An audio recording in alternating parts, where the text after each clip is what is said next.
Alright, this will be an overview of Sbac pages 9 and 10.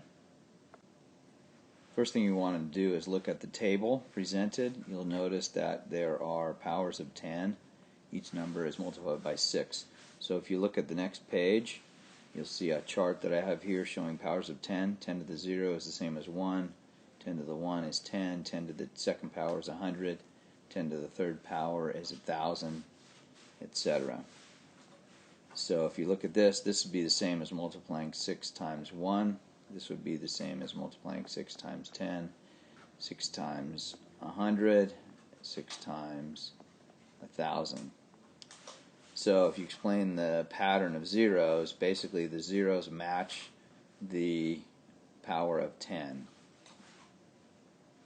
Another way to say that would be the zeros match the exponent. So there's no zeros in the first one 0 in the second, 2 in the third, and 3 in the fourth.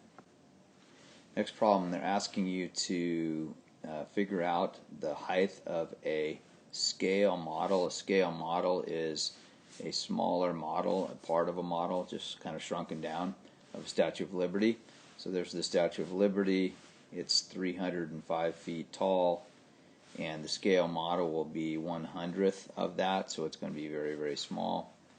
To solve this problem, you do the original height, 305 feet, and take 1/100th of it.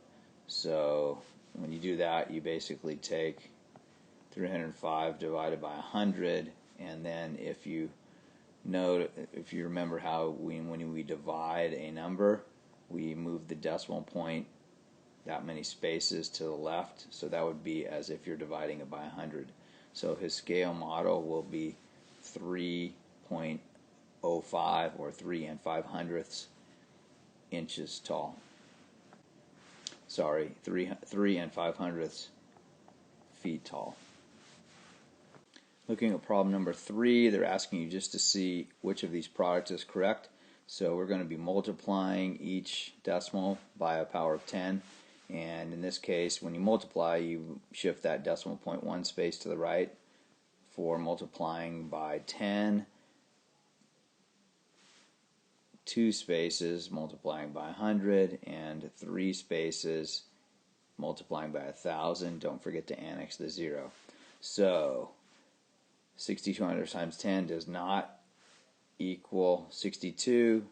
5,300 times 10 does equal 5 3/10. 9/100 times 100 does equal 9, and 60/100 times 1,000 does not equal 60. It equals 600.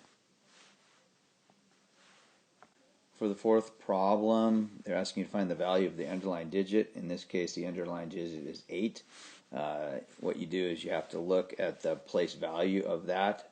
Of course, I am always going to draw my columns to identify the place value. This is my ones, my tenths, my hundredths, and my thousandths. So I know that this is in the hundredths place. So that would be the same as 8/100ths. So that would be correct, and that would be correct, and that would be correct, because all of those represent 8 out of 100 or 8/100ths. This one and this one both represent 8/10ths, so they are not correct. In problem number 5, they're asking you to find the value of the digit 2 in this problem. So again, we look at the place value chart. The digit 2 is in this space right here. So that is in the ones place. So that would be a value of 2 ones. The value of the 7 is right here. If we look at the place value chart, that 7 is over here. So that would be in the hundredths place.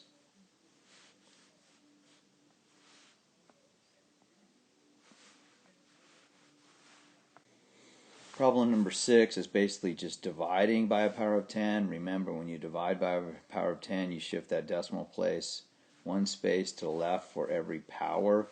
10 to the 0 power is the same as 1, so this number doesn't change.